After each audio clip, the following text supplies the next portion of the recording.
Greetings and salutations. Before we start today's video, I want you to take a moment to like this video, to subscribe, and not only that, but let's try something new. If we can get 1,000 views for this video, or 1,000 new subscribers, by July 1st, 2022, I'll reward you, the fans, with something awesome. So, take this video, share it on your social media, share it to your friends, your family, whoever, and let's make this goal possible. And also, don't forget to watch, like, and share our other awesome videos. Now on with the show. Space, the final frontier. These are the voyages of a new Trekkie. My 5-year mission to search out Star Trek media, to seek out our fans and merchandise, to boldly go where no fan has gone before.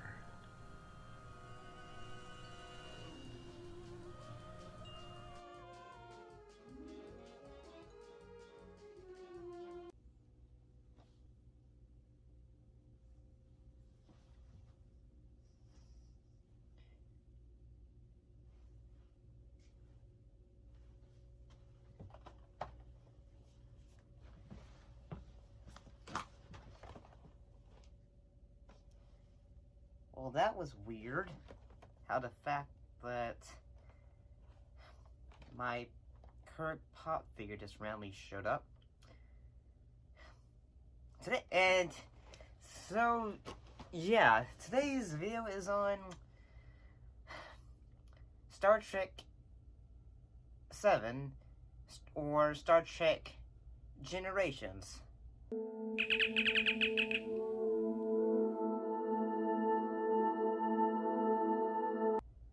It's the first film in the series revolving the crew of the Next Generation. So before we get into this, I'm gonna give a little bit of details. So when did Star Trek Undiscovered Country come out? Oh yeah, 1981. And how long was Next Generation 4 going on for? Let's think about that. It just ended 5 months. The Next Generation had ended 5 months before the film Generations came out. The film Generations was filmed during the middle of season 7. The selling point of this film is the fact that Picard meets Captain Kirk. But here's the thing. Kirk is only in the film and his crew are only in it for, well, trying to think, basically, Kirk's crew is only in the film for less than 10 minutes. Kirk is in the film for, I'd say, at the most, 20 minutes. At the most, I'd say. And yeah, if Next Generation was going on for, and it was almost in its 7th season when this film came out, why did it take them so long to think, wait, we need to do a passing of the torch, we gotta get this out? I'm rambling too much, aren't I? Maybe we should just go ahead and talk about the film, Star Trek Generations. And so you probably we've done for this before. Most of the cast from Star Trek Next Generation is the majority of the cast in this film. A couple of characters who are say if you're not probably a viewer of this show, yeah, remember, only seen the first season because yeah, a bit slow at this stuff, you know. But we have 2 characters that are in this. Actually, 3. We have the Dora's sisters.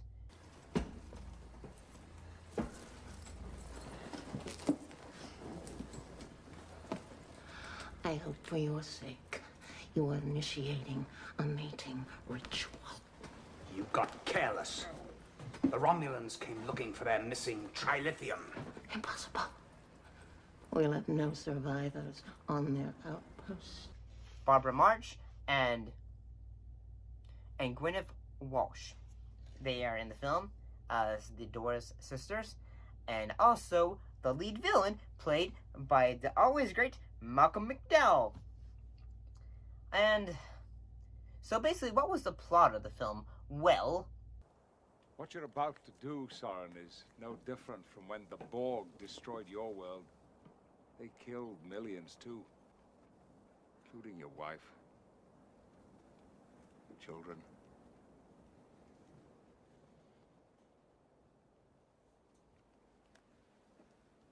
Nice try.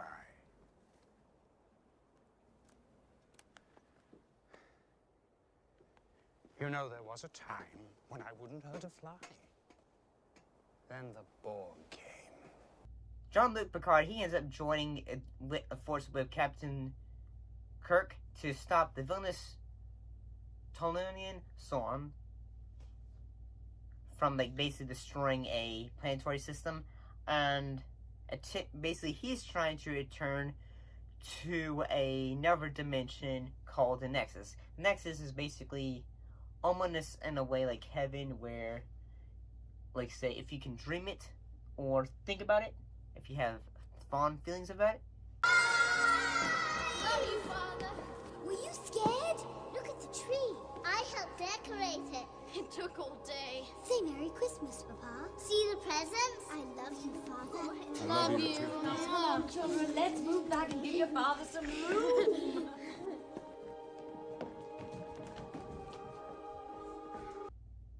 Yeah, it's there. And for a idea for our next generation, that's pretty cool.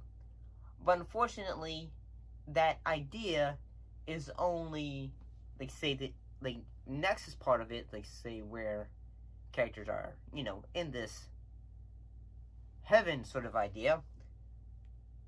That's only in the third act of the film for, say, I'm gonna say 20 minutes. 20 to 30 minutes. And then, yeah.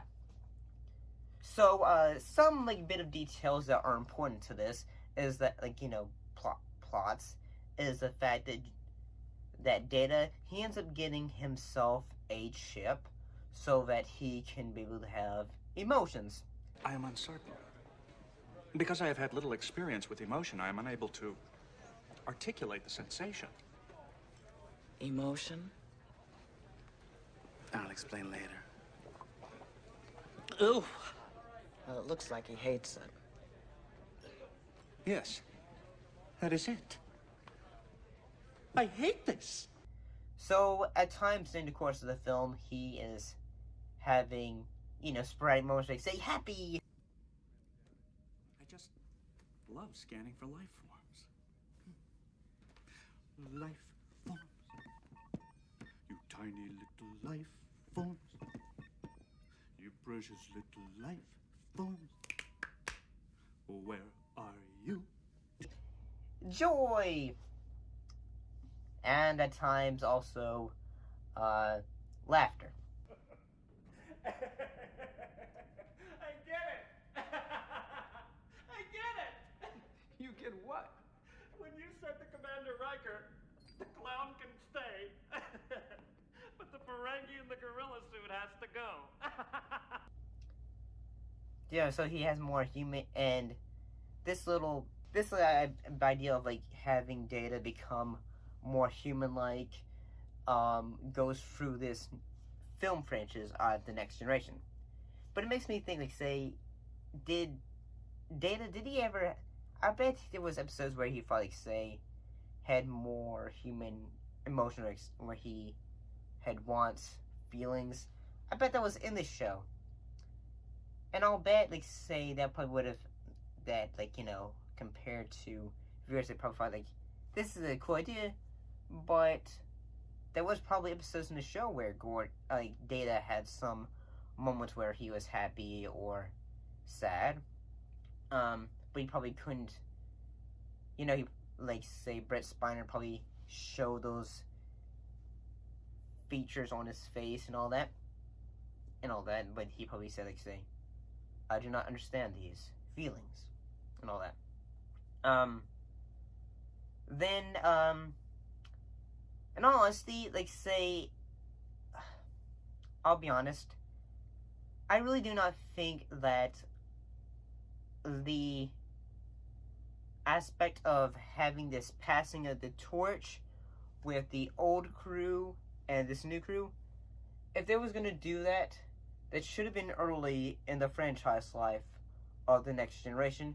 But keep in mind, during this time period for the Next Generation, they were trying to keep themselves away from, like, they were trying to, you know, say, hey, we're a new series, let's not constantly be referring to the old, because fans were already, sometimes during that time period, fans were already, like, you know, giving them trouble, trying to get in trouble during the first run of the Next Generation for not having good episodes, or, like, say, this is inferior Trek and all that stuff.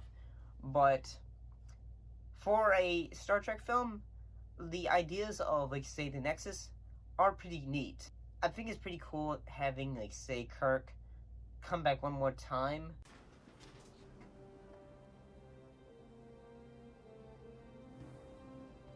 Just who the hell are you? He's James T. Kirk. Don't you read history? But I really think, like, having him there and then just killing him off. At least I could do.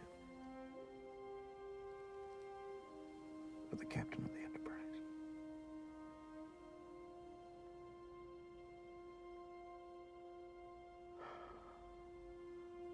It was fun.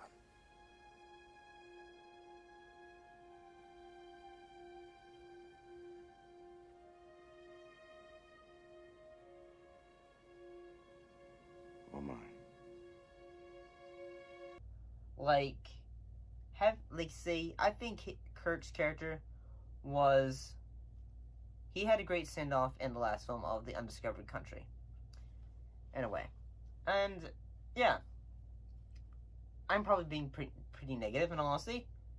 But in all honesty, I mean, say, it has good ideas, and it's in the right place, like, say, having ideas for data and all that, and as well as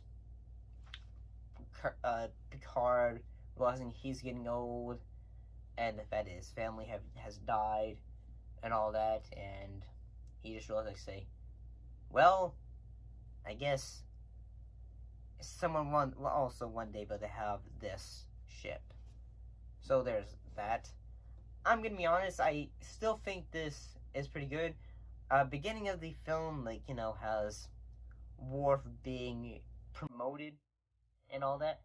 Yo ho, a pirate's life for me. We pillage, we plunder, we rifle and loot. Drink up, me on is yo ho. We kidnap and ravage and don't get hurt. Drink up, me on is yo ho. Yo ho. But, I mean, yeah, it's pretty cool the way the holodeck turns into a ship. I mean, some ideas with the holodeck are pretty cool.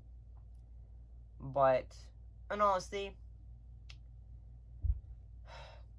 I understand what they were trying to do with, you know, like, do a bit of passing of the torch. But after, like, you know, into your 7th season, do you really need a passing of the torch by that point? And I understand why they were doing it. Like, you know, there was probably some fans that were probably still wanting to see Picard and Kirk and all those other characters meet. But, yeah. I mean, what do you guys think? Put your thoughts in those comments down below. Let me know. And as always, thank you for watching. And I guess I'll see you next time. What the heck is that communicator? Maybe that pop figure has it. See you later.